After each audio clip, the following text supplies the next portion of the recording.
No wonder they're calling water the oil of the 21st century. As demand escalates at unsustainable rates, of course, those needs mean investment opportunities. The global water market now worth $480 billion. It's growing at 6% a year, so says a report by Global Water Intelligence. Well, that is sending investors hunting for companies which supply and treat water, as well as developing technology and making equipment.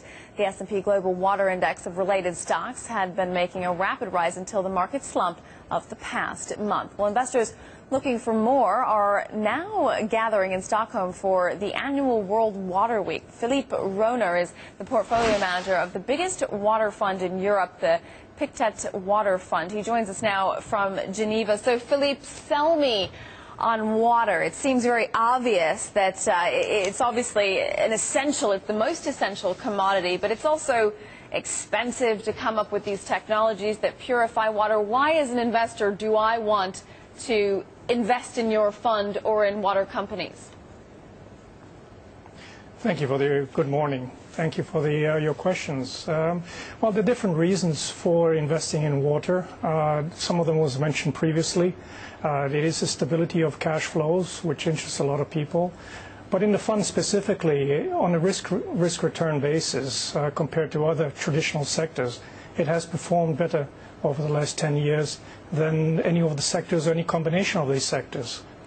Which companies should we be looking at in particular? I mean, I mentioned how expensive the technologies are involved in treating wastewater and creating more sources of water.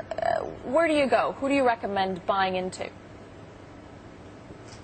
Well, again, relative to a universe, we're talking roughly 300 to 400 companies worldwide which are listed.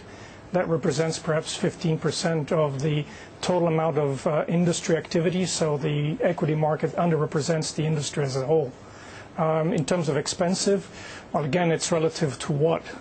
If you look at from the point of view that there is a scarcity value to these companies, therefore I would argue that's not so expensive. But again, given the markets there today, which are very volatile, and people are nervous about the uncertainty going forward, obviously there's a premium for that. In terms of names specifically, many of them are utility character. In England, you have a few of these.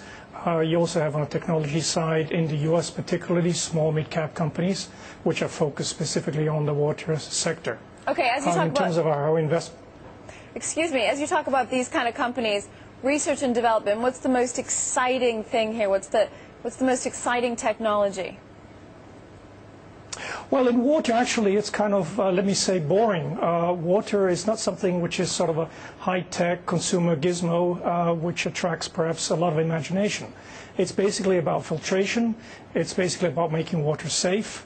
It's basically about delivering water, protecting the network.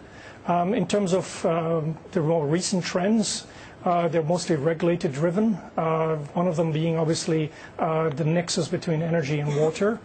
Shale gas in the US is a good example of that. There's a lot of water which is produced along with the gas, or water which is required to extract the gas from these shales. Obviously that water has to be treated from an environmental point of view.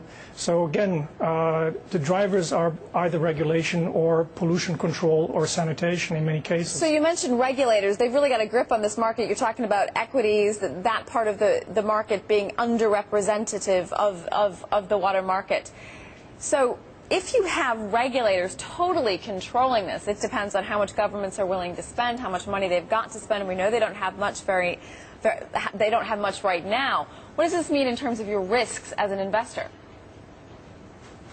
Yes, one thing to keep in mind is a regulator is a branch which is independent of the executive branch of government. The two should operate independently from one another. In that sense, the role of the regulator is to set price tariffs, in that sense, for those in which you have a natural monopoly.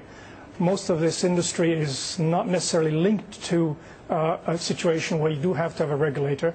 You have to have only a regulator when you have a natural monopoly, meaning that the owners of this network have a natural monopoly. But in many cases, you have a concessionary model in which it's a business-to-business relationship, and you don't need a regulator.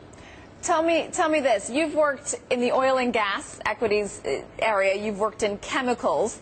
You're now working on this water fund. You had this water fund.